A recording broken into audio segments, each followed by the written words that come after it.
Well, happy Sunday! Happy Sunday! Happy Sunday! Hello, colleagues. Welcome, whether in the chat, whether you're watching on YouTube, whether you are listening. Thank you. Welcome. Thank you so much for tuning in. Welcome to the office. And yeah, Michael's just pointed out just before we started recording that this is the 50th time we've played together, which seems wild. But I'm so glad to be on this very wild ride with you all. But if you're in Twitch chat, say hi. We'd love to hear from you and we'd love to get to know you more. And before we begin, as always, we have a couple of thanks. So with us since the beginning, we have our assistant dungeon managers on Patreon. We have the wonderful Rory O'Sullivan and Graham Muir. We love you both. Mwah! For the fourth episode in a row, we are affiliated also with Zavi, and they have D&D clothing, D&D merchandise. They've, yes, like that t-shirt there. Mine's under my jumper. They've got some incredible stuff. You can check it out over there because you can never have too much D&D merch. But you can use the codes Dungeon10 for 10% off the site and Dungeon20 for 20% off the clothing. It's also a code that's specific to us, so you'll also be helping us out as well, which would be lovely, and we'd be very grateful. And as ever, thank you to Wizards of the Coast for hosting yet another episode. It's crazy we've been doing this for 4 weeks, but thank you so much for having us along for the ride. If you would like to join us on said ride, you can follow us on this Twitch channel. You can also subscribe to us on YouTube, where all of our content is posted, past, present, I'm assuming future, we'll see. But you can subscribe, you can like videos, you can click the bell icon so you're notified whenever there is a new one. And it also helps with the algorithm and I don't know, stuff like that.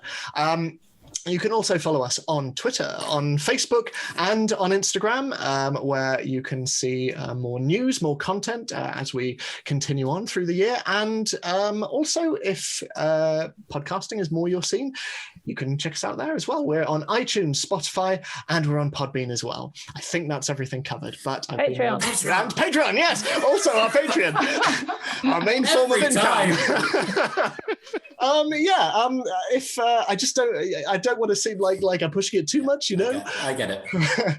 But no, in all seriousness, do check out our Patreon. We have Patreon exclusives on there, and we've got newsletters and all sorts of lovely stuff. We've got lots of lovely people, and it would be lovely to have you join this wonderful little community that you've all built over the past year, and it's been really humbling. So thank you so much. And I think that's it. So, without further ado, join us as we finish another workday. We step out of the office and once more into the world of Dungeon Manager.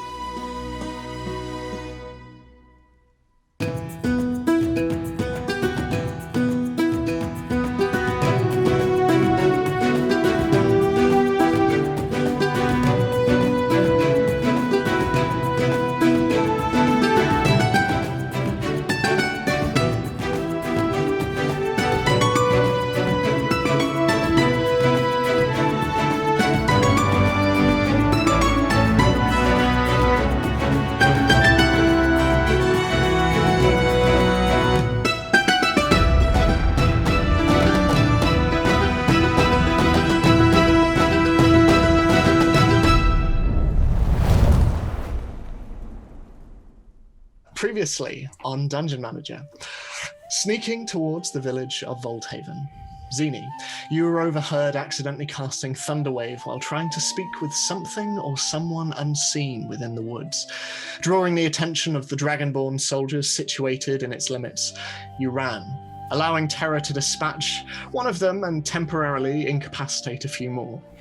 And hearing this commotion from far off in the forest, Dalafar, Oriana and Scarlet, you set off on the backs of Rudigan and Epona, seeking to lend assistance and leaving Memphis behind to guard the horses.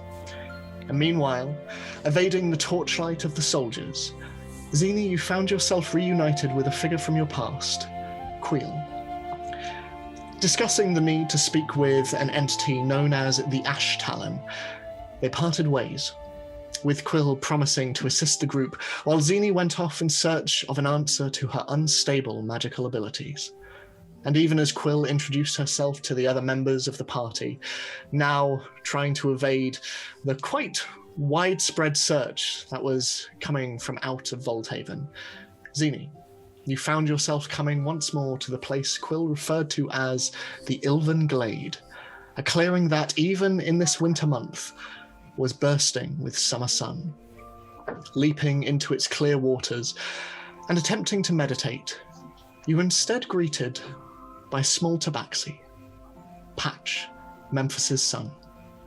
Asking how he got there, he simply gestured towards the trees, all of which began to shift. So, Dalifar, Scarlet, and Oriana.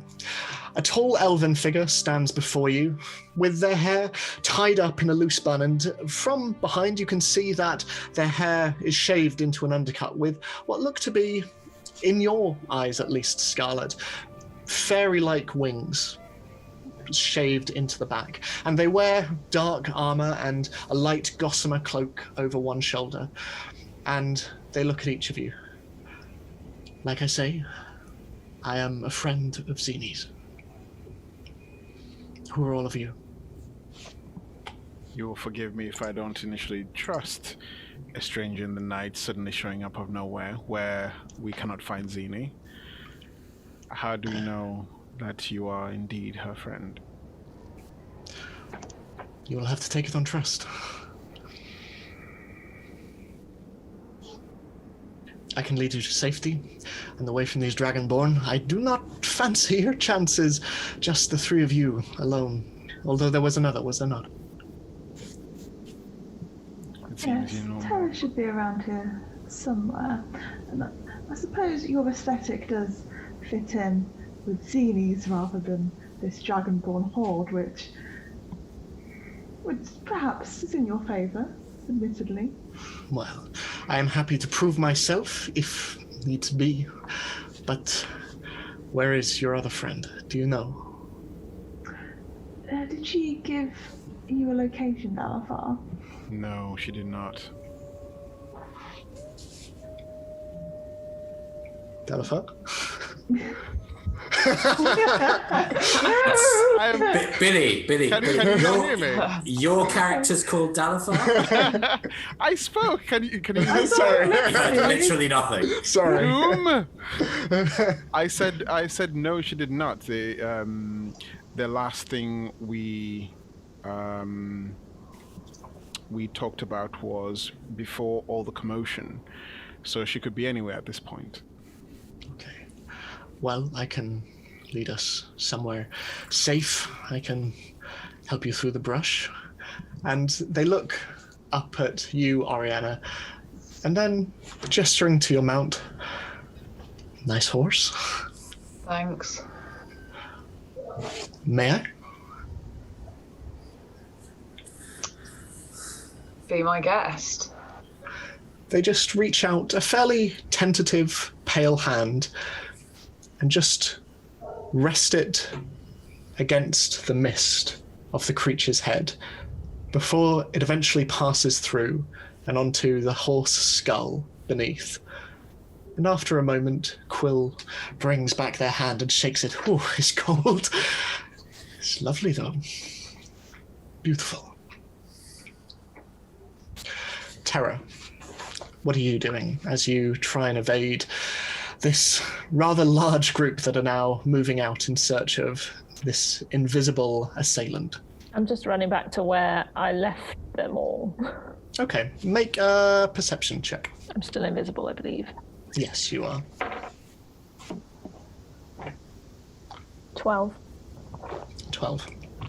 So running through and looking over your shoulders, you can see that partly due to your invisibility, but also because you are incredibly canny when it comes to losing tales. You have become accustomed to it over your many, many years of living in Baldur's Gate and beyond. But you appear to be slowly but steadily leaving the various Dragonborn behind.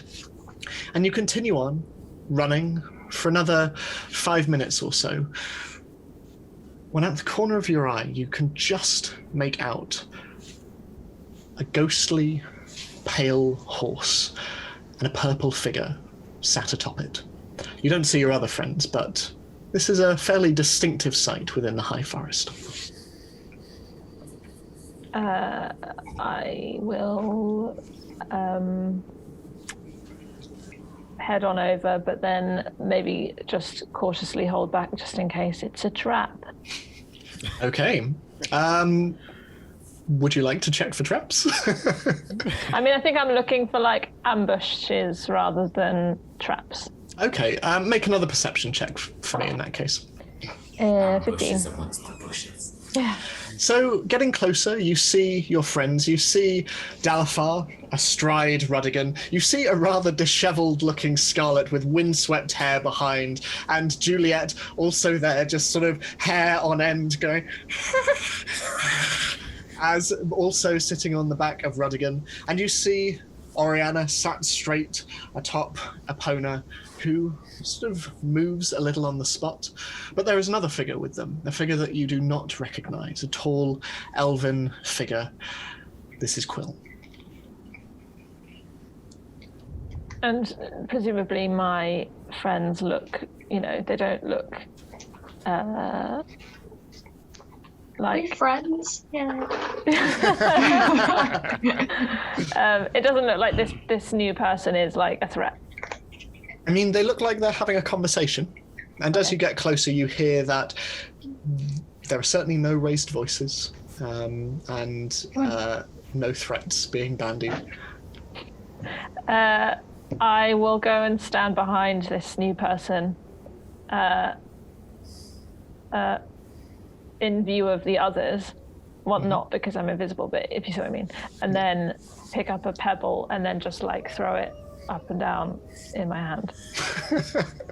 So the three of you watch as behind Quill, just every so often drifting in and out of visibility, a pebble just bloop, bloop, bloop. It's like one of those perpetual motion machines, just moving continuously. Okay. What, do I have something on my face, or? You said you could lead us to safety. I can. You still have Memphis with you, yes? He is safe and far away. Okay. Perhaps we should pick him up as well, because we don't know how far the search has started to spread. And I do not know how long Xenie will be, but I trust she will be with us soon. How long have you known Xenie? Almost all her life. 12 years. 12 years.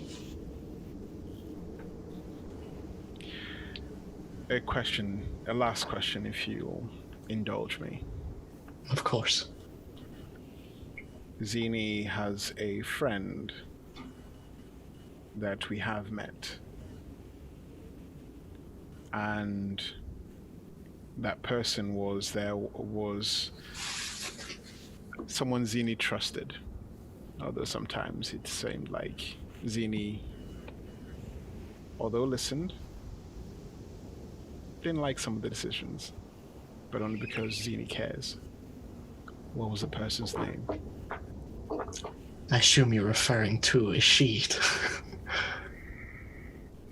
Dalafar relaxes a little bit at this point. They put out their hand and just hold it there. I offer my hand and shake. We have an accord. What is your name? Dalafar. What a name. Dalafar. And you two? Oop, yes. Sorry, I've muted myself. I don't know if you can hear it, but one of my neighbours is listening to TV a bit loud, so I've... I mean, hopefully the microphone is pointed towards me, so you won't hear it. You're fine. You sound good. They're having a great time, apparently. Okay, my name is Scarlett.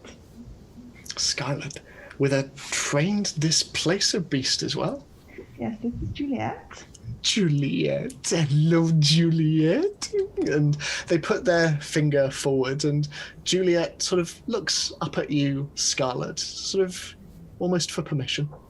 Oh yes, she's very friendly.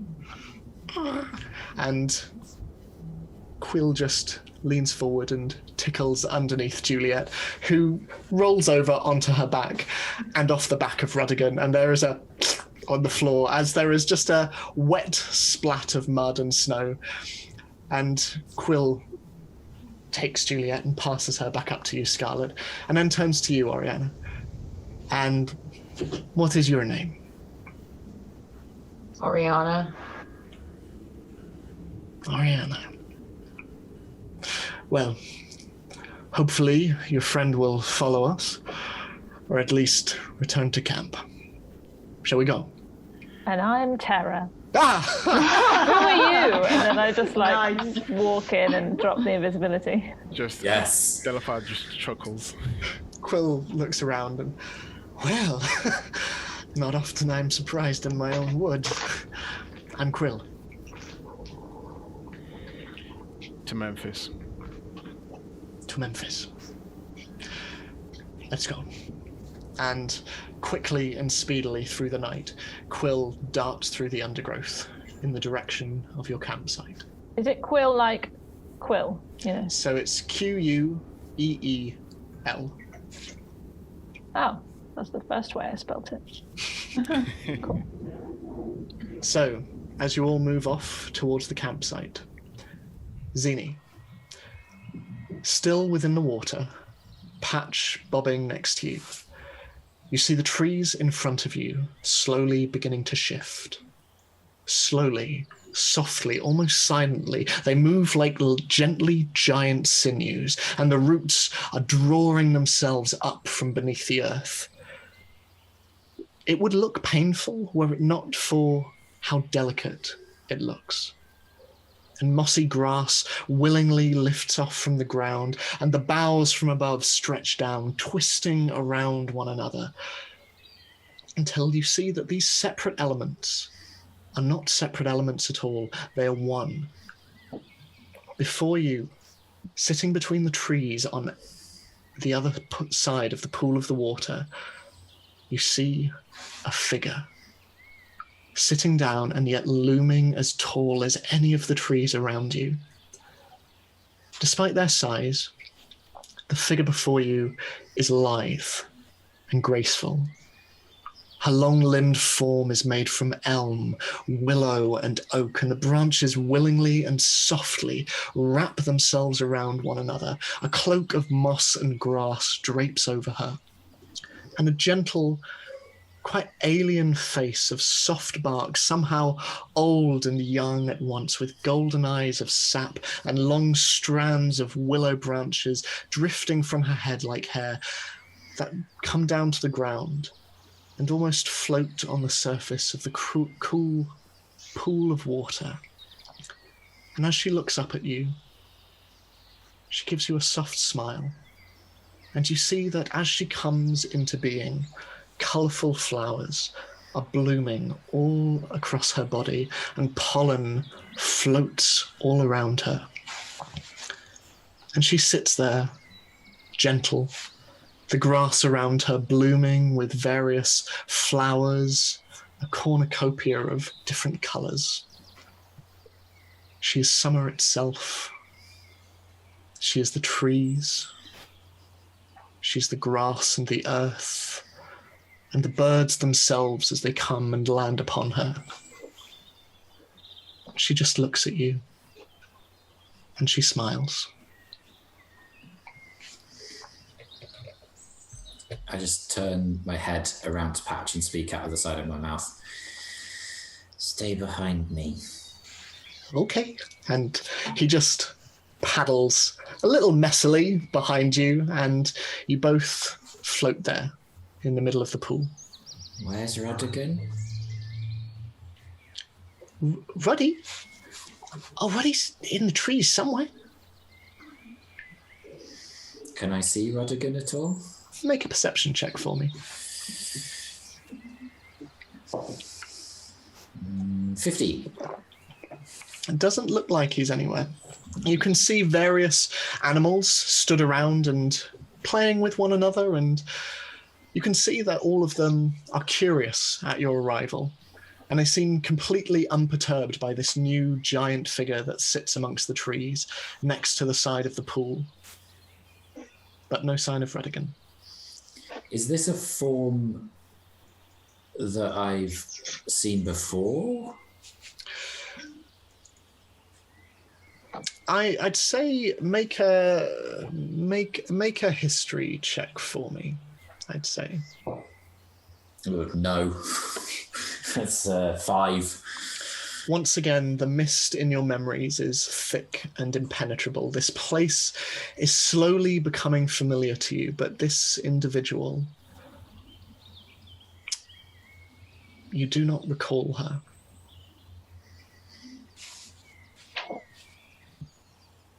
I just stare up at her with a bit of a scowl. She moves forward, almost sort of pulling herself along the ground as though sitting on a floor, until eventually she comes by the side of the water. She brings her knees up to her chest as she just places her delicate giant feet inside the water. And all within you see moss and weeds just grow and move towards her as she does so. She looks down at you with golden eyes. I did not expect to see you again, my child. I am no child of yours. No. What brings you? You really didn't expect to see me again when you've been messing around with my magic for a month, 2? Messing. She laughs. And it is shrill, and it is warming, and it echoes around the glade. Sir Xenie, I have not been messing, least of all with you and your abilities. I have heard you calling to me from far, far away. You left home. You've been seeing the wider world. I'm so glad for you.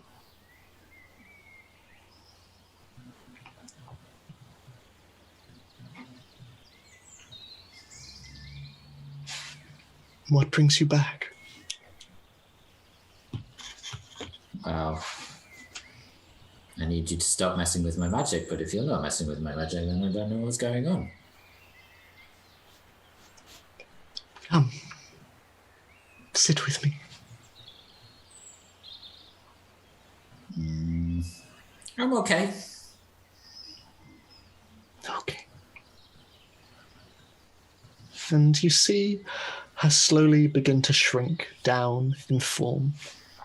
You see some of the trees fold themselves out from her and lie down, burying themselves back into the ground as she seems to shrink.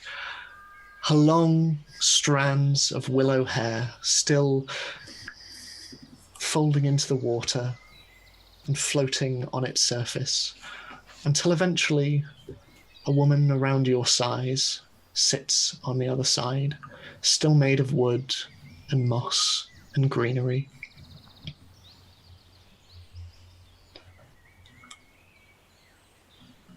She just stares at you for a bit. Can I swim to the other side of the pool, taking Patch's hand, and sit opposite her? Yeah, of course. It's warm. And as you swim in the waters, and as you take in the air all around you, it has to be said you have never felt better. The water is rejuvenating and warm, and the air around you is reassuring as it fills your lungs. It is a very calming space. So I just dangle my legs with Patch next to me. Mm-hmm.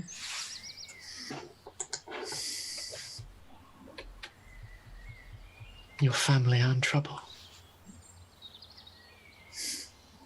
So what's new? I believe they have never been in trouble like this before.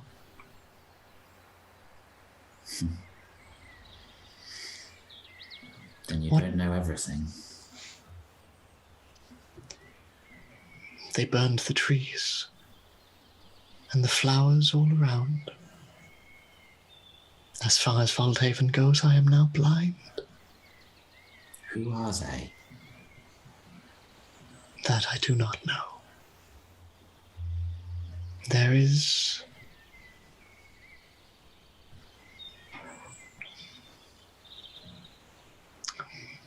Perhaps never mind.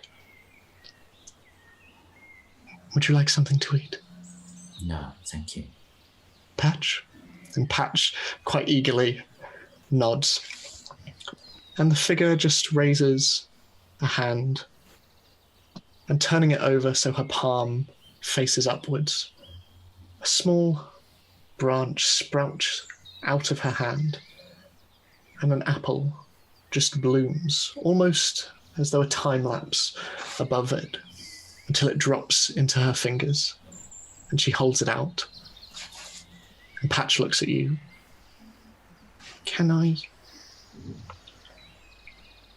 Did your dad never tell you not to trust strangers, Patch? I've been here a couple of days now. She's not a stranger.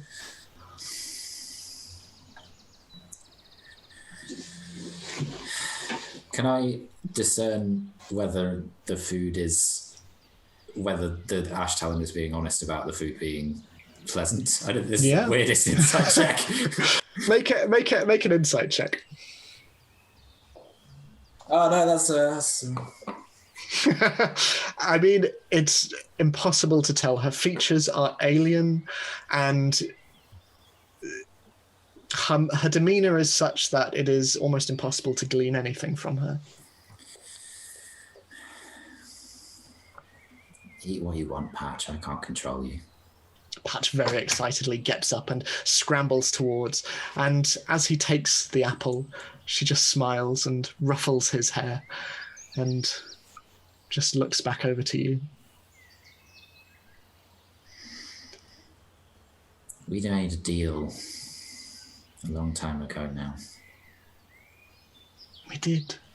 You brought someone back who was very dear to me. I did. And I still thank you for it. But I think you have interfered with me and mine for a little bit too long, Spirit. You took something from me, as was the deal. But I feel like you're trying to take my free will away as well. And that wasn't part of it. And one thing you should know about me, Ikaresh Griptail Xenie, I'm a willful woman. I know. Xenie, when you came to me, I did not want anything of you, though you offered it freely. But do you know what I saw when you came to me? I saw a pain in you. I saw a sorrow, a pain lying deep within you. No one, young or old, should have to shoulder so much. If you are asking me what I took from you, I tried to take from you that pain. And when you left my glade, I asked only that the high forest continue to protect you. Wherever you went. You say you are no child of mine. I do not dispute that. But I care for all who walk upon this earth. That includes you.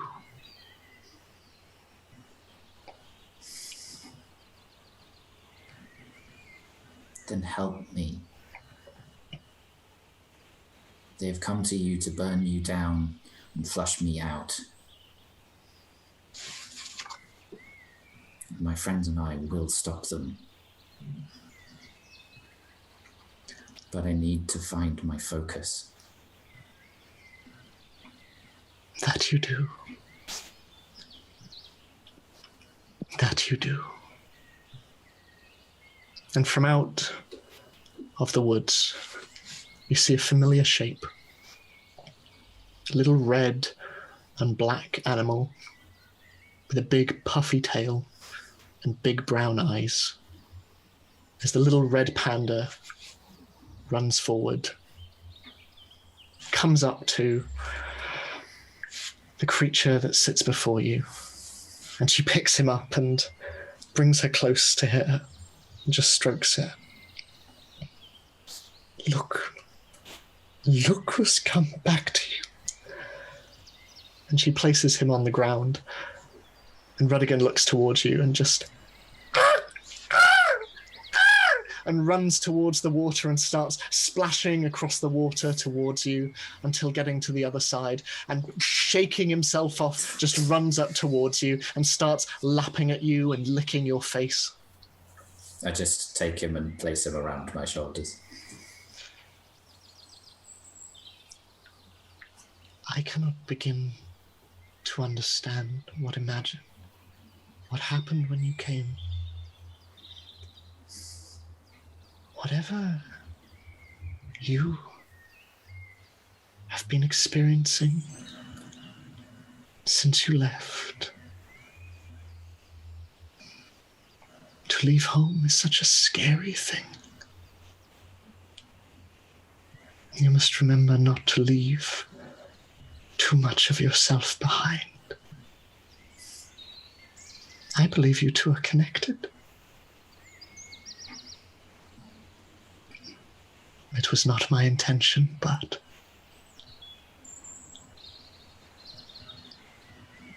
I think you are closer to your focus than you realize.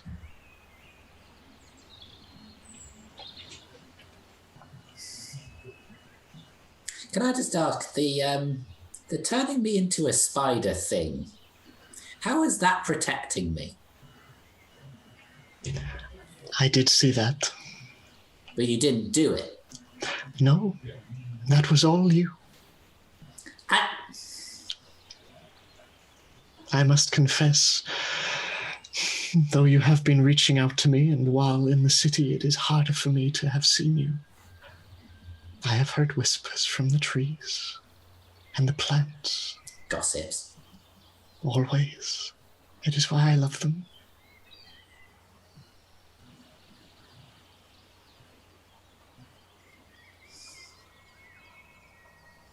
It is good to have the company. Not many come. Why do you hide? I do not hide, little one. Well, I couldn't find you for ages. cannot move. I cannot leave. What are you? There was once a time when I walked this world away from the Feywild. The Feywild was my home, but I loved this place. Its people and its love.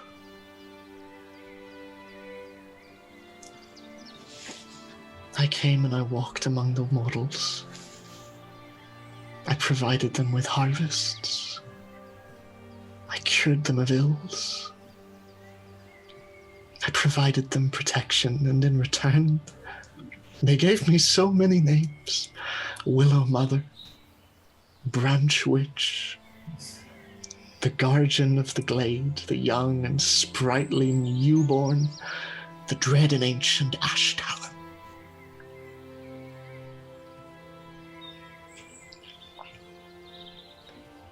Never my real name, or Raleigh. But all of these and more were spoken by parents and hunters alike. My kin did not understand. They were disgusted and amused by my displays of affection towards all of you. And they gave me what I desired. Life on the material plane. It was a sick joke. I could be here, but trapped forever. Here. Confined to a single glade, unable to depart, and only able to observe.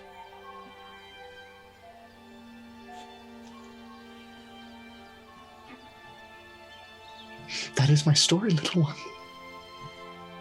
Every root and tree and flower are my eyes and ears by which I can watch and listen.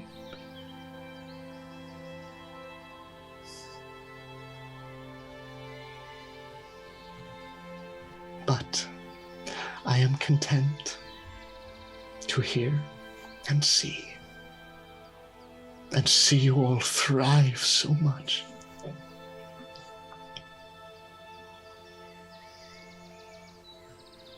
You spoke to me of pain before. For one so old and wise as you don't seem to understand it very well. You're all an enigma to me, in truth. You can't just take it away. Pain isn't something that can be removed or excised. It's something you have to work through.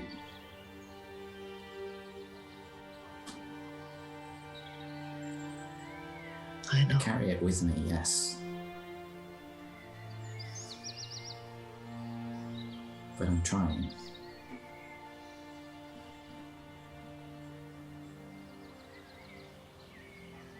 Your friends will help you in that.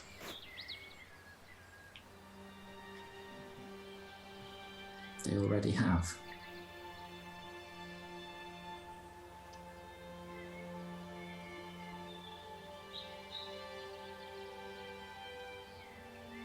Do you have what you came for?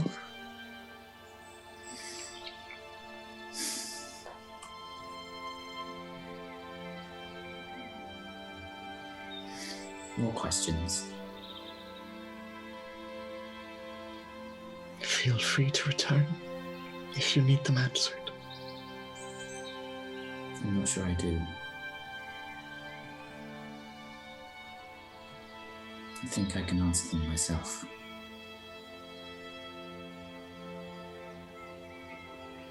Very well.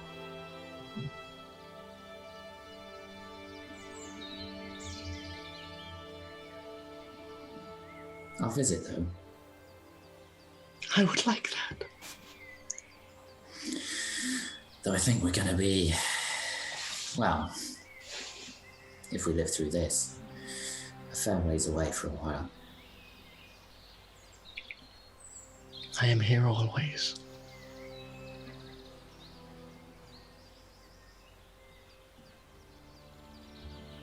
And with that, she stands. And she slowly moves away from the pool and walks back. And before she disappears into the trees, she takes one look back at you.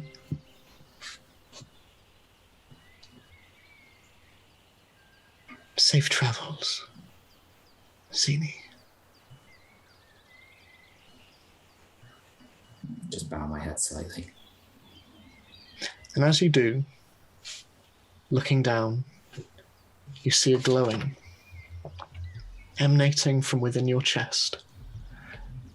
And underneath your rib cage, you see a soft green light, and you see that it is coming from the side of you as well. And looking, you see from Rudigan's chest also a glowing from underneath the rib cages.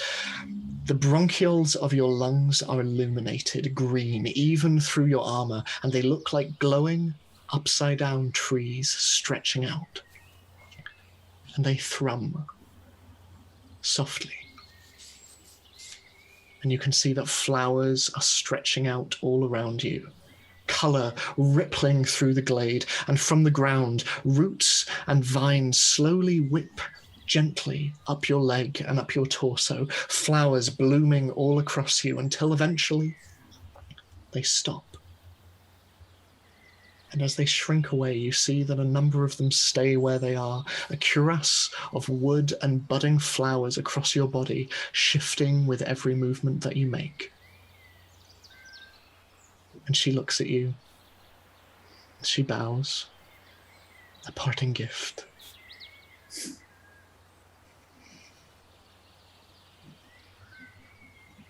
And she walks into the woods and out of sight. I stand up, take Patch's hand and go, come on. Where'd she go? We've got a forest to save, little one. Okay. Plus, your dad probably wants to see you, I think, maybe. Yeah, I miss him. He's well. Yeah? Yeah. It's good to see you. It's good to see you too. Is your purple friend with you? I gave her my bow. She is, and she has a new scary horse. And he follows you into the woods as you make your way into the forest. I pick up my bow and my swords. Okay. So, back at camp as you all are led by Quill. And Quill and Memphis have a reunion, holding one another close, and Memphis saying that, I thought I lost you. And Quill saying, we will get them back. All of them, we will get them back. Quill turns to the rest of you. So, I count, including Xenie, 7 of us. Do we have a plan?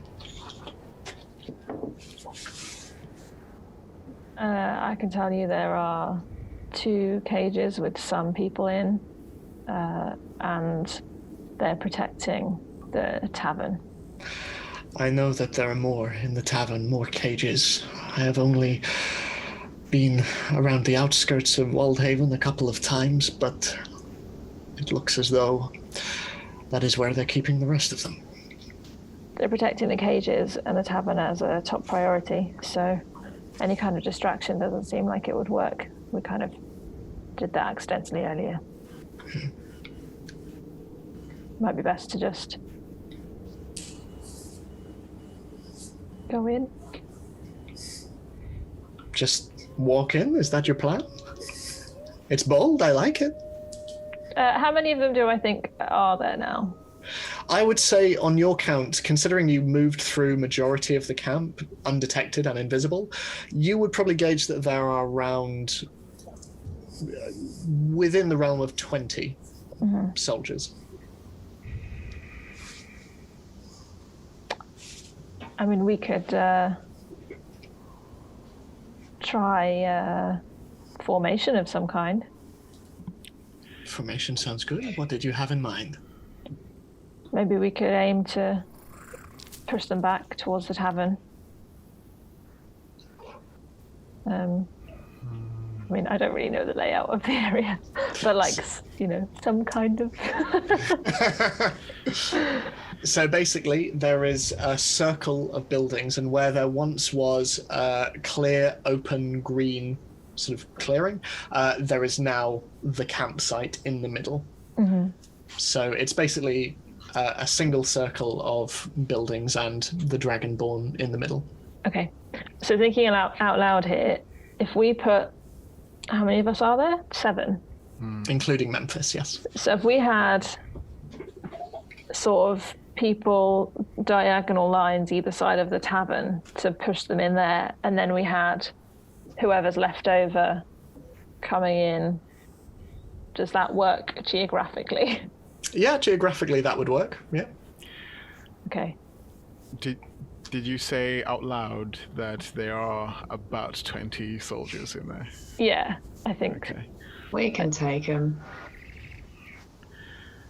I mean, Dalafar nods but think, yeah, but what about Memphis? He might not be... I'm saying this sort of low so that not everybody hears.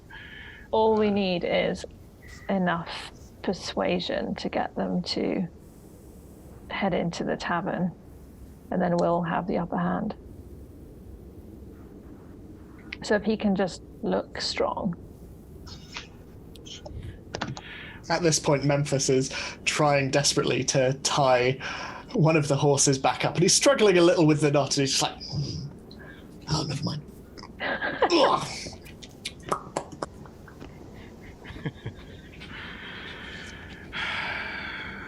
Any day of the week, I'd fancy our rods, knowing that we will come through, but I think a plan that involves, because the tavern is full of people, but Dalfa turns to Creel. How many of those are rangers and trained to fight? From the looks of it, they've split most of them up between different cages, but if you're thinking what I think you're thinking, if we open up a few of those cages, we'll definitely have some reinforcements. Not only that, but the villages, they're damn strong when they need to be. So maybe we just need enough time to get in there and open up the cages. Yes. You were invisible earlier, yes? Yeah, I've probably done that as much as I really would like to today. Well, I have other ways. we can rest. Do I see that Terra is hurt? I don't know, how are you trying to conceal that fact, Terra? Or? Probably not. I'm not like super hurt. You can make out like a little bit of sort of a wet area around her sort of abdomen, and you can see an area where the leather has been cut through on her armor. I'm presuming that I can see this as well. Yeah, it's sort of just out there in the open. I will, without saying anything, I'll just go up to Terra and use lay on hands. And because I've got a new phone, I don't know how to access the calculator. So someone could work out 5 times 8. 40. Oh, well, yeah, I should know that. We know our times tables. I don't need 40. No, you don't need 40. You just need like 24, don't you, or something? I only need 16. Oh, is it 16? Oh, okay. Because I gained some temporary hit points. I will give you 16 then. Okay. And I will say nothing. and then walk away. So Ariana just walks over to you and almost in like, almost as though offering you to dance, walks forward and just lays a hand on the side of your abdomen, and you feel the wound sort of close itself up as a soft purple glow shines out in the darkness of the forest before, just as quickly, she just takes it off and walks off again. Classic Ori. I think the camp is on high alert right now because we raised the alarm. Give it till morning, early morning. Some of them would be perhaps intoxicated from tonight celebrating because they have, I presume, in a regular camp they would be drinking. They certainly were earlier. Okay, so that gives us a few hours for the commotion to die down because they won't find us. Perhaps reduce the alarm in the morning, and then we can try. Because also we don't know what condition the prisoners are in. Giving us till the morning to recoup and then making a play for the tavern and releasing some of those to give us reinforcements might give us a better chance to get everyone out safely with as few casualties as possible. So we wait till early morning. I will go invisible, head in ahead, and open the cages outside. And then maybe do the same inside. Would it it might be worth opening the ones inside first, so because they are concealed. And from that point of view, that means when we get this, we sort of raise a signal. We could be happy to take the lead on the front line and cause a commotion where, whilst their attention is on us, you can open the tavern and take them, so we'll have them in this sort of pincer move. Sounds good. And it wouldn't hurt if you were able to get some weapons to those prisoners as well whilst you're trying to open, because if they're invisible and they can't be seen, that helps them be armed and ready. I'll do my best. And I think,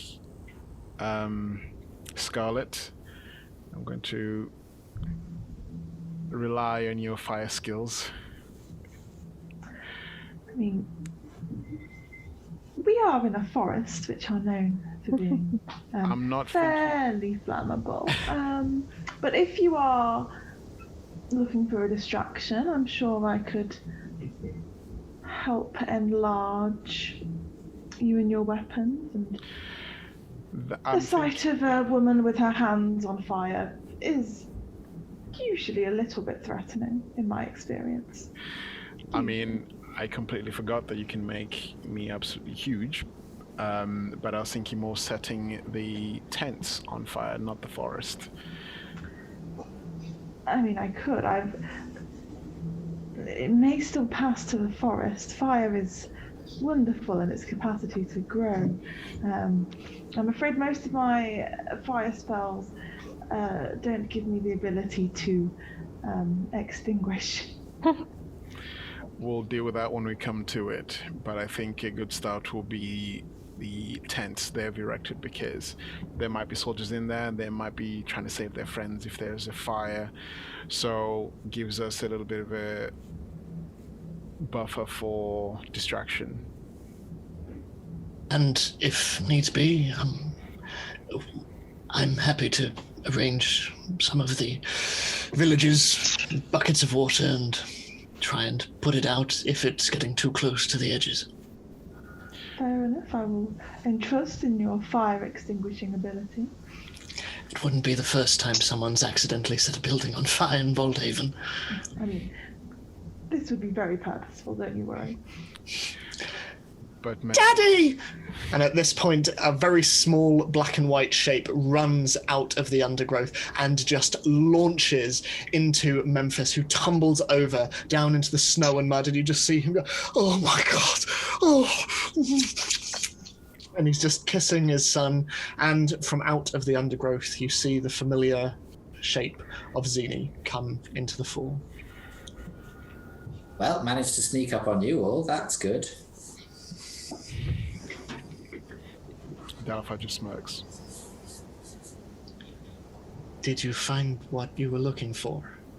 I did, Queel. Thank you. Good. Your friends are fun. They talk about flames. Flames and shit. It's fun. That's not the plan again, is it? Dalafar? Is it? Well, we should... It's part of the plan.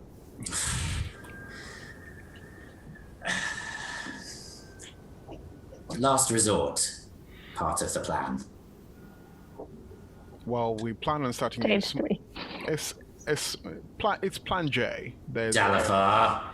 Okay, it might be Plan H. It's a little it's a little fire on the tents, not the trees.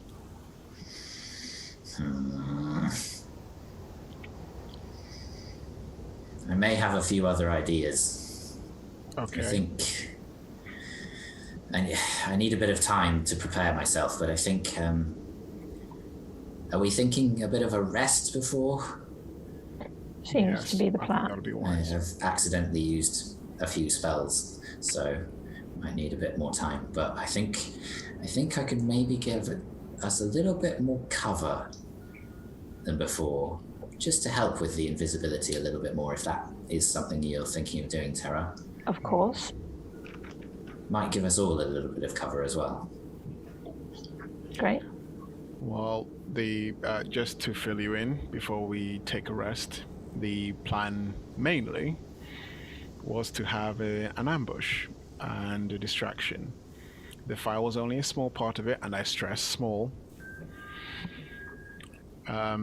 Whilst they focus on myself in the front, from what Terra was able to gather. At this point, I'm sort of drawing on the ground with a stick, just from Terra's description. We saw the front provide some distraction. Terra goes into the tavern, releases some of the hostages, and possibly arms them. So then we have some reinforcements, because I don't know about you, but taking on 20 is difficult, but manageable. I've always liked your style, Dalafar. And I think I might be a little bit more help than before. And I just tapped the new armor.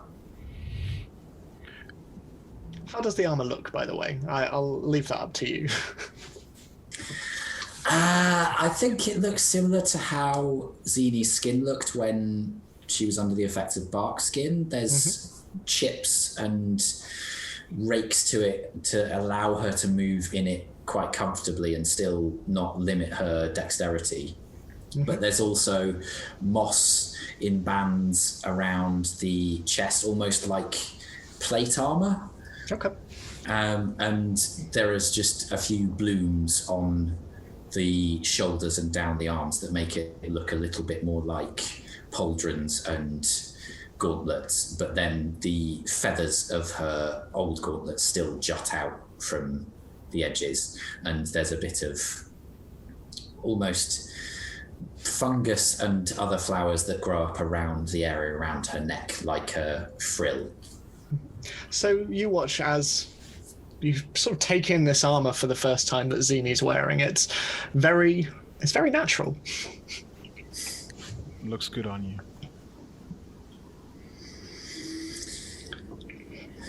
Are we safe here? Do we need to move a little way? Probably best if we find somewhere a little bit more hidden. Queel, any ideas? There's a cave nearby. That'll do. Let's go there. All right. I'll lead the way. And they do so. Is there anything anyone wants to do either before getting to the cave or upon arrival before your long rest? Can I use my last second level spell slot to cast Pass Without Trace? Yes, absolutely. Cool. I put out I presume did we build a fire? I don't remember. Yeah, there was like a small fire that was built, I think. So you can throw put it out and sort of make it look like no one, as best I can, no one was there. Okay. Make a survival check for me. Oh no, I didn't think you'd ask me for survival. And it's still terrible. 10. 10.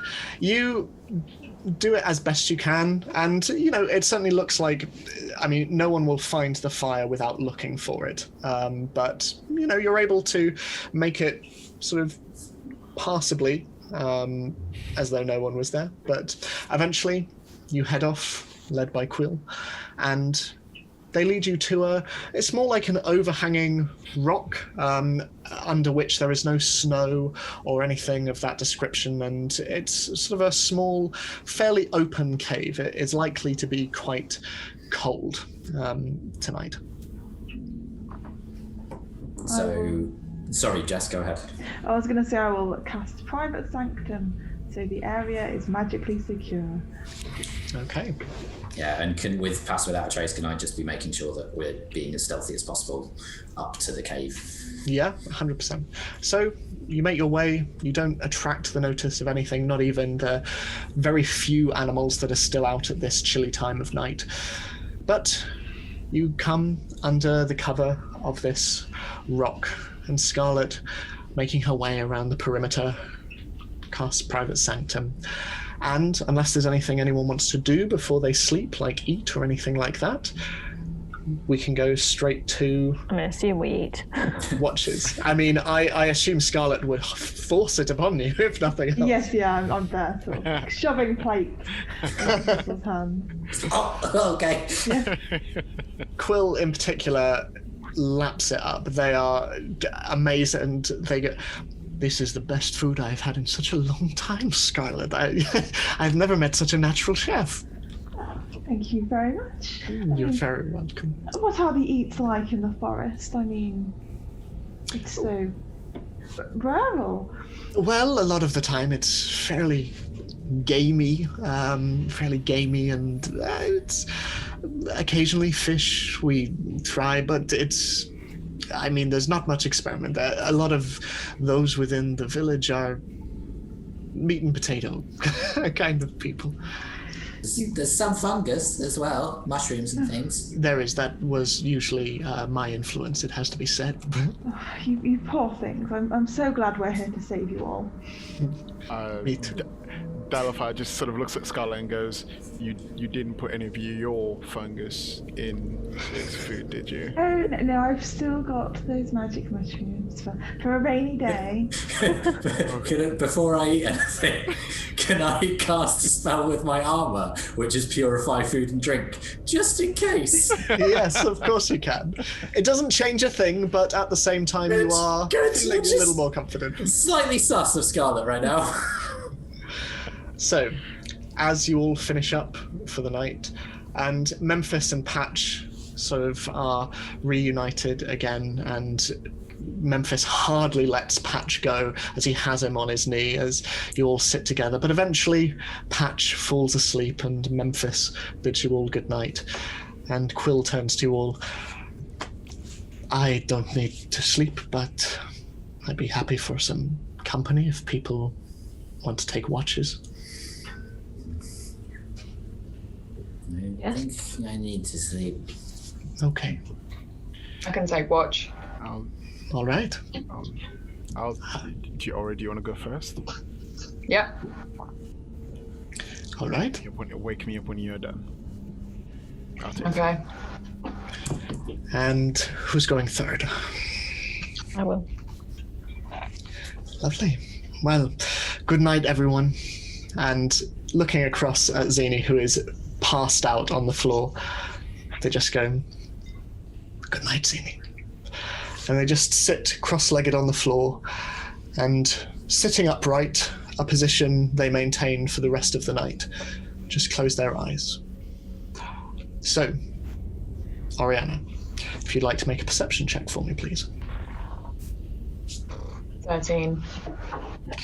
So, it passes for the most part without any incident. You see at one point a scuffle between a wolf and a deer off in the distance as the wolf just leaps atop the deer and, breaking its neck, drags it off in another direction. But no sign of soldiers at all. And Quill just sits off to one side, cross-legged. It's fairly unnerving, actually. They just don't move at all. Is there anything you want to do on watch? No. Okay. In that case, do you wake up Dalifar? Imagine if I was just like, nah. I'm not gonna Just get to sleep. Yeah, I'll wake him up with my foot, but not harshly. I'll just not nudge him with my foot. Literally, I was just thinking that. I bet she wakes me up with her foot. Doesn't even bend down. It's my turn. Yeah. Okay. Yeah, just stretch and get up and ready for watch. Okay. And so, Oriana, you settle down, lying down against the hard grass, and you pull your bedsheet over you, and you fall asleep. Snowflakes fall upon your purple skin, melting upon contact. And you already know where you'll find yourself as you open your eyes. You will be on top of the same mountain you have visited in all your previous visions. And as you look, the wind whips around you and cold grips your bones, and all around you see jutting rock and stone covered in unbroken snow. The skies above you, black and without stars. They are all gone, and acidic lightning carves through the pitch-black sky above you, thunder softly rumbling in the distance. And before you, at the center of the peak, you see the blossom tree once more, its black roots digging into the ground, and its twisted branches reaching up into the sky as if in prayer, and from its red petals of flesh, blood drips, staining the white unbroken snow in a daguerreotype of pure red. And you are alone. What would you like to do?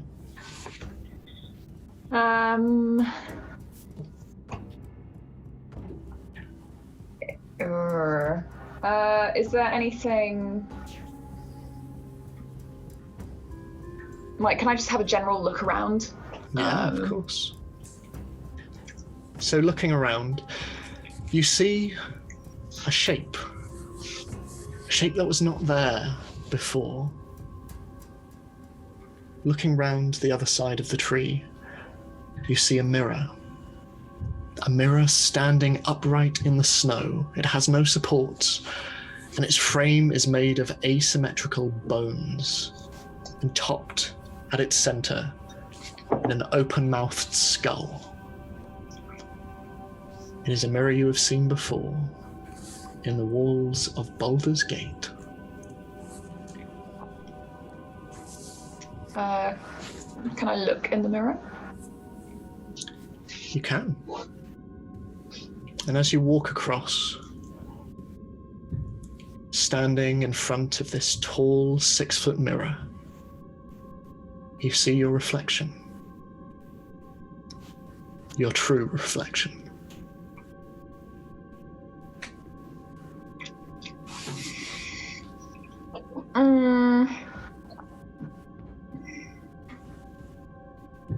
Okay, I'll turn away from the mirror because I don't like what I see.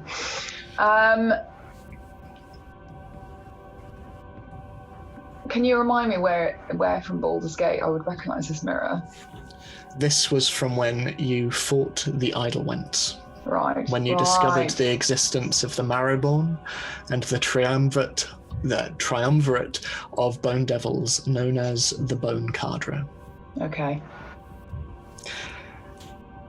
As you turn away from the mirror, you see there is another figure on the mountaintop. Xenie is standing there. Intriguing. Can I try to make my way over to Xenie then? Yeah, absolutely. She stands there, staring at you. Creepy. And the wind continues to whip around you and the snow like shards of ice against your flesh. And as you approach, Xenie's expression changes. Her mouth slowly opens into a silent scream. You see rows and rows of jagged teeth. And slowly she reaches up, her hands grasping the side of her open mouth. And she pulls. And she tears apart, and you see another figure underneath. Terra. And Terra reaches up and grabs both sides of her mouth, and she pulls again, the action repeated. Underneath is Scarlet. Again, Dalifar. Again, a child. A purple-skinned child with ram-like horns and white hair, looking up at you. A single tear runs down her face, and an amulet hangs around her neck, shining as lightning streaks across the sky. And she simply looks up at you.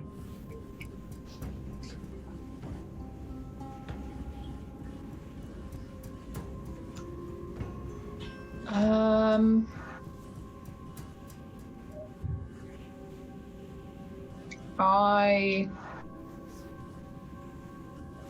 bend down so that I am eye level with her, and ask her, why am I here?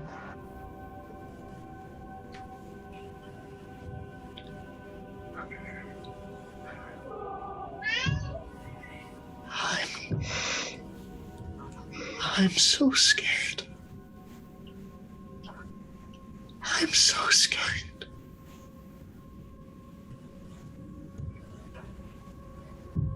What are you scared of? She simply points at you.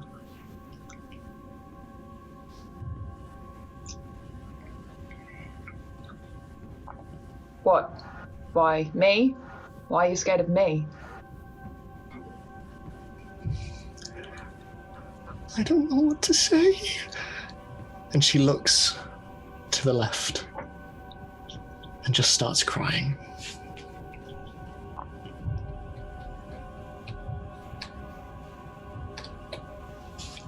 I put my hands on her shoulders and ask her again, why are you scared of me? I think you're going to end it all.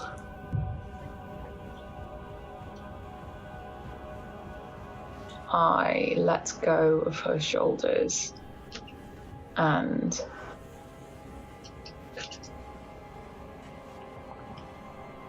I ask her, what are you talking about? He doesn't want you to find him. But I know you will. I know you will. Who? And I touch the amulet that I have, and I touch her amulet. Make a wisdom saving throw for me, please.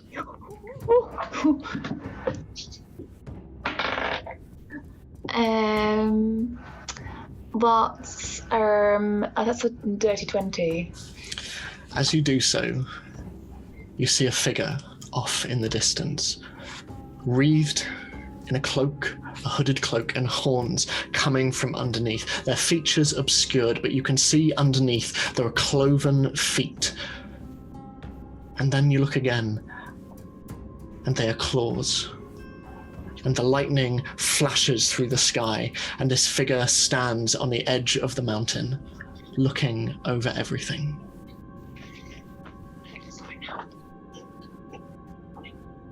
Their back is to you.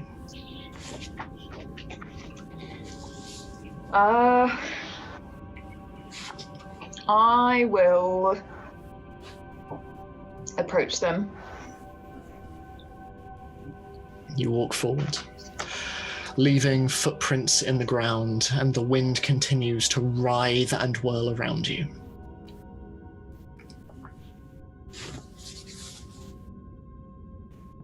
The figure stands still.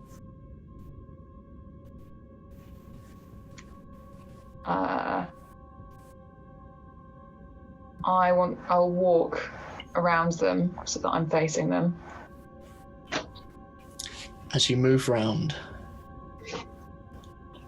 why did you come for me? And the hand whips out and grabs around your throat, and this figure gets larger and larger. You were never meant to find me. How did you find me? How? And as the figure grows and grows, the hood falls off, and it is no longer an alien figure. It is a figure you know only too well. Red, muscled, tattoos and burns all over the torso, twisting horns and white hair flowing in the wind, and this being grows and grows, his hand growing farther and farther around your neck, until eventually he bends down, looking you in the eyes with his dread empty ones, and he simply whispers in your ear, "Don't be afraid, daughter.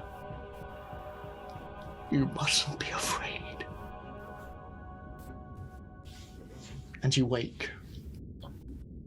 You see Dalafar sat on watch, and you see Quill still cross-legged, looking out onto the horizon. But you're back in the high forest.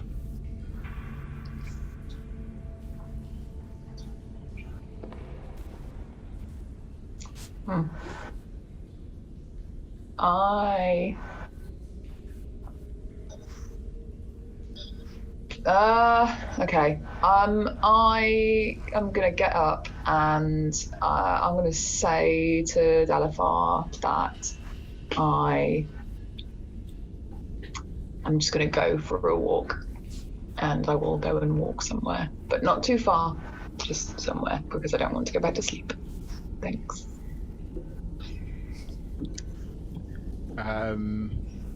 I nod, and can I see if she's okay? Just sort of from the general feeling of whatever you can read from Ori's expressions and sort of general demeanor. Make an insight check.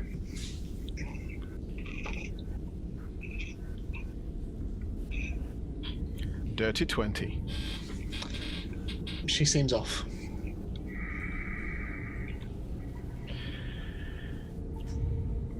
I give it a beat, and I don't hide the fact that I start to walk after her slowly, just sort of non-confrontation. I just sort of walk after her.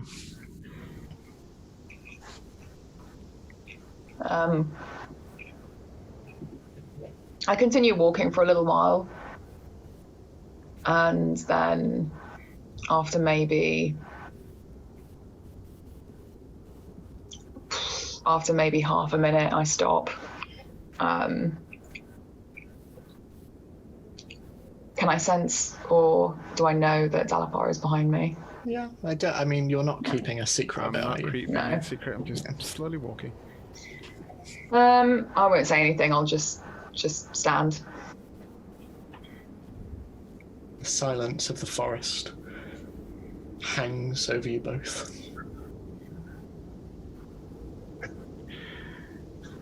What's on your mind?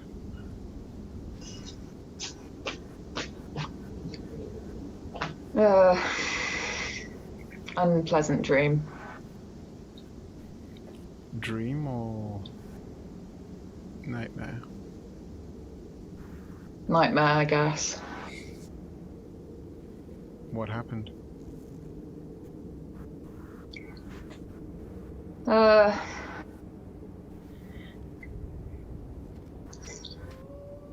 I don't know. I feel like all these nightmares that I'm having are connected, and I don't really understand what they're trying to tell me, but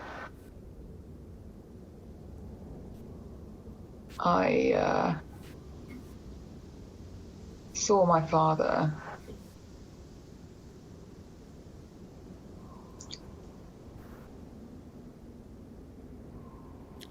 I think. Dalafa just sort of listens intently and finds a rock and sits down, lays the axe across his lap and just listens intently. I don't know what they're telling me. I feel like I should know. I should understand what they're trying to tell me. And I'm having them for a reason, but I haven't really quite worked out what that reason is. And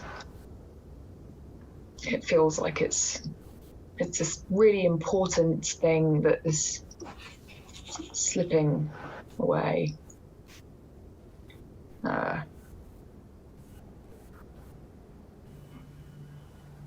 Yeah. What happens in the dream?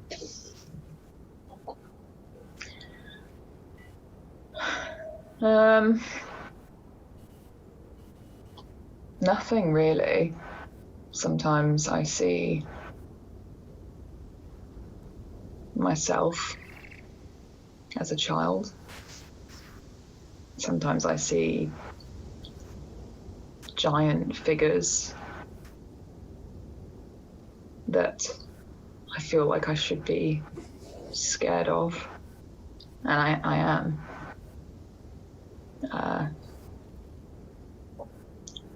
Sometimes I see you. I mean, I saw you in this one, and I don't know what that means.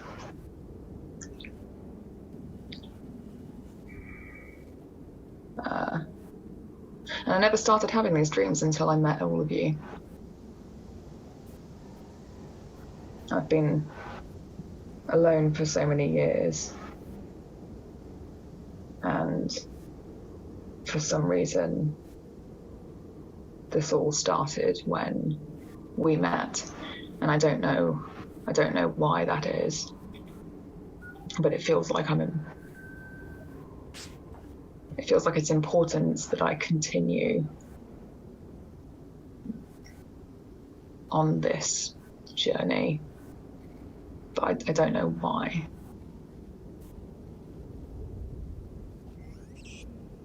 I'm scared of the dreams, but at the same time, I'm scared to lose them.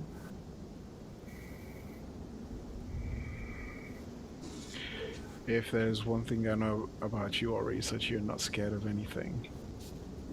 No. But they must be very important to you if they do. I couldn't possibly try to interpret those dreams for you. But I hope you find the answers you're looking for. Yeah. Me too. And I feel like I'm getting closer. Somehow. Even though I haven't really learned anything more. But each time I experience them, I feel like I chip away at them a little bit more.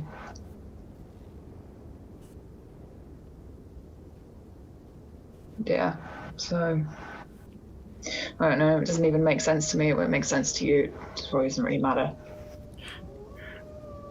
Dalafa just laughs heartily out loud. I think in time they will make more sense to you than any of us. But I think you have to give it time. Do you think I'm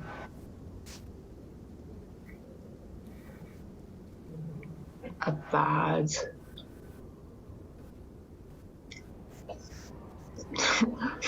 It's not person, is it? But what word do I use? That's some words. Yeah. Do you think I'm a bad person? No. Or more to the point, I think anyone can go from being good to bad or bad to good or somewhere in between. But I think what's important is that you remember that you are not entirely one or the other. Some occasions you might need to be one to save a life or take a life or console a friend. I don't think you're bad. I think you're deadly, but I don't think you're bad. You may have done some bad things. God knows everyone here probably has done some bad things. But it doesn't make you a bad person.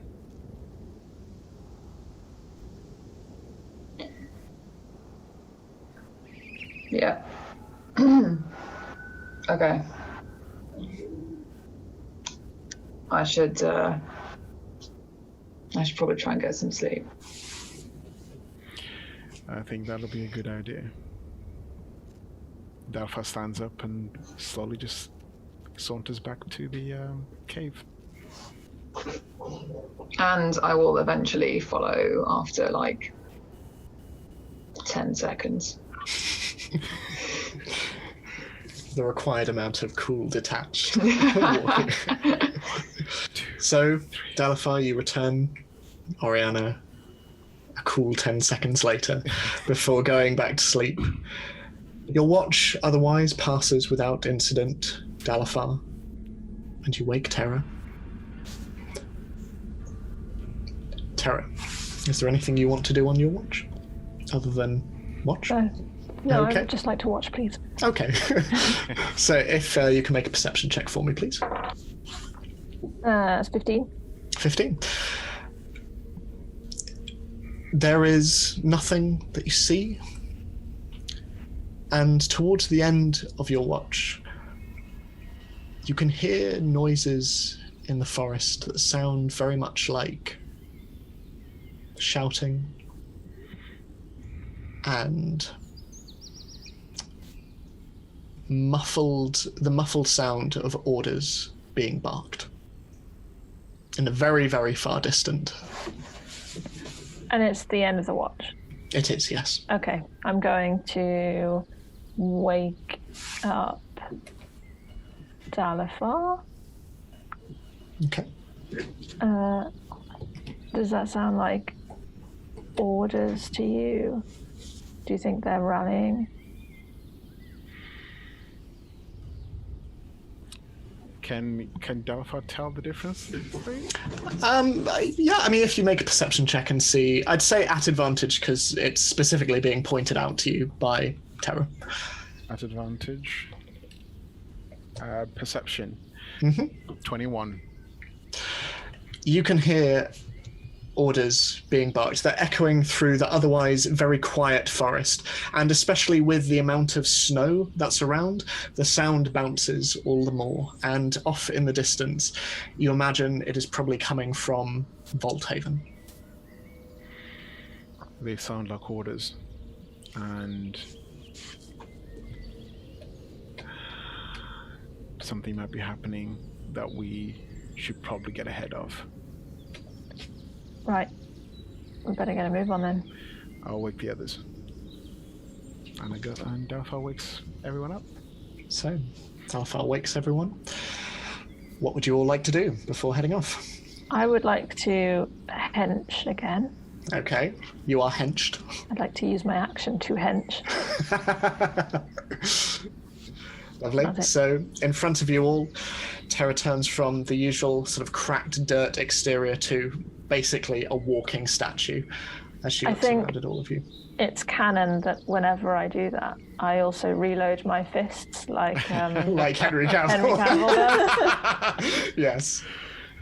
If we could make a gif of that, that would be great. That would be Hench up. fantastic. Yeah.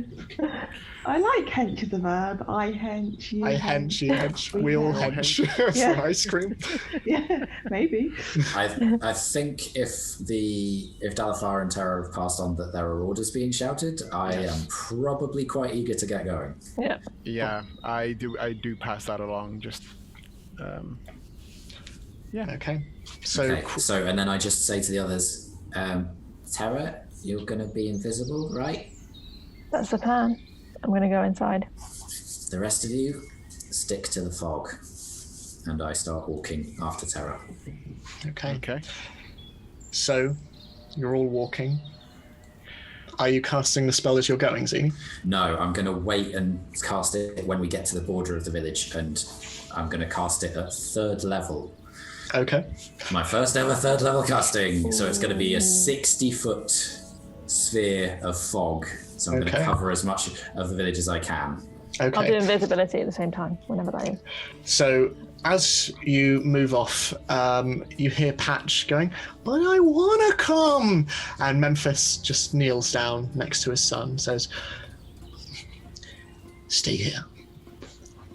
Wherever you have been for the last few days, this tree woman, if I do not come back, if no one comes, try and find her again. But I will be back. I promise. Stay out of sight. Count until I arrive. And tell me whatever number it is you get to." And Patch goes, "Okay, 1, 2, and before he starts, Memphis just, "I love you, son. So very much." And he looks at all of you. "I'm ready. I'll stay with the chef. She appears to be the scariest." Thank you very much. You're very Before I welcome. leave, I would like to give you all a special gift. And I would like to give everybody a special chef's treat as part of the chef feat from Unearthed Arcana. I think I can make, as part of the long rest, I can make 7 of these, so that's enough for everybody. Basically, if you eat it, you get 3 extra hit points on top of your normal hit points. Ooh.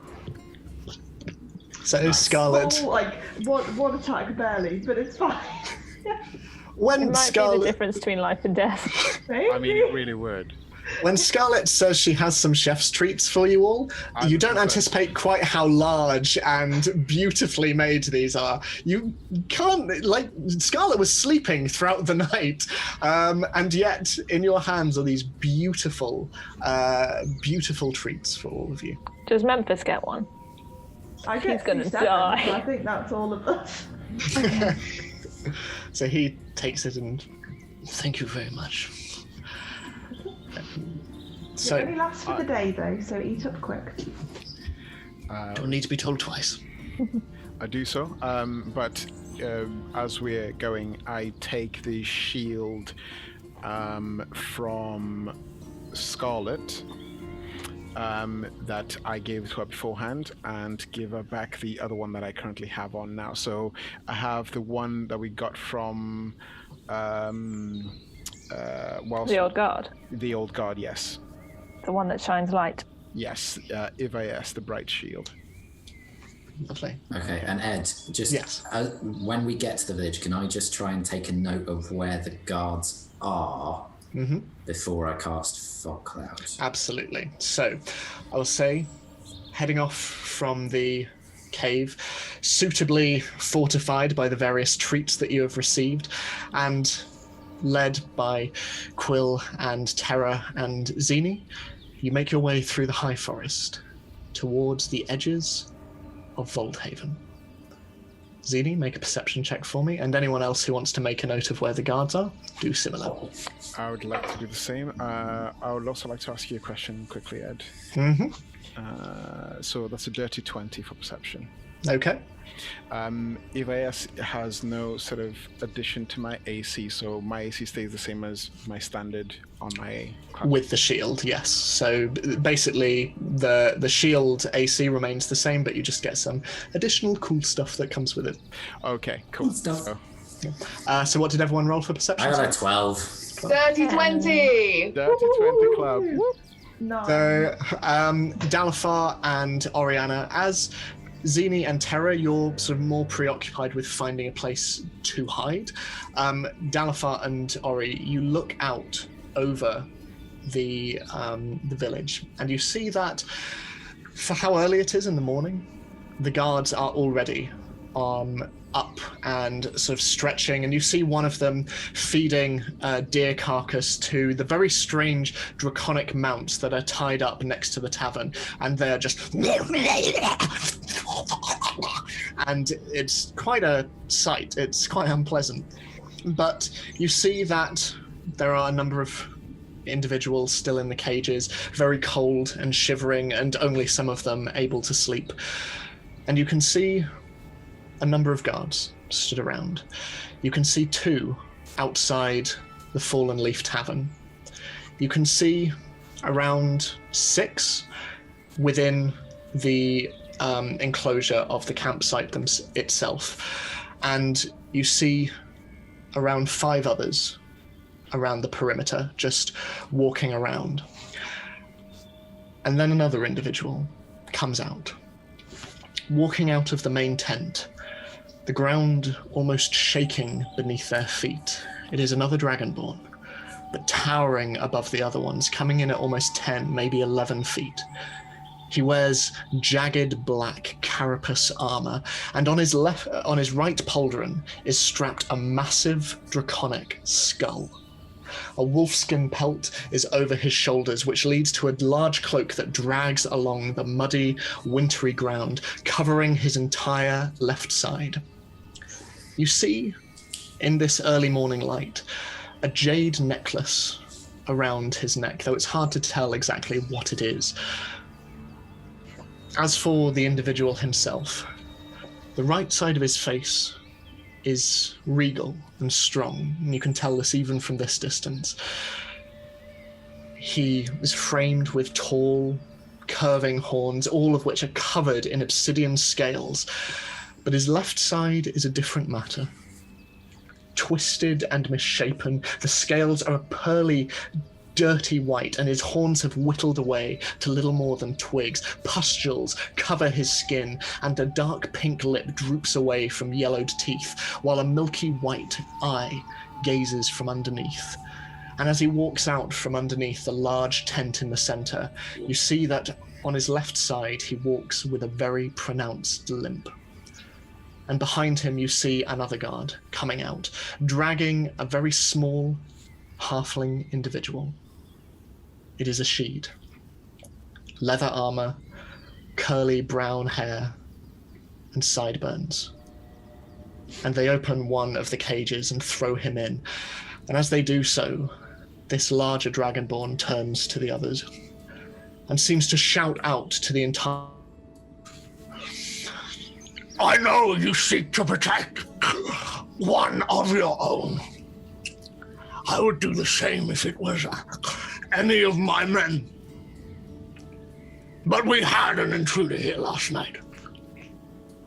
It is noble that you try to protect them, but I want you to know I do not care about your children or your elderly. Whether you can defend yourself or no, if you are keeping information from us, you are a threat. And you are expendable. None of you matter to me. Only the girl. Think on that while you spend another day starving. Men, patrol and fan out. I want them found. Can I cast it now? You may, absolutely. Okay. So that takes an action. Mm-hmm. I have a question about action economy in your game. Okay. So the fog will start to emanate, and I pick a point fairly central in town so that it spreads quite quickly. And I think it spreads. Yeah, it's just one action, so it spreads on a point within range. Okay. The range is 120 feet. Okay.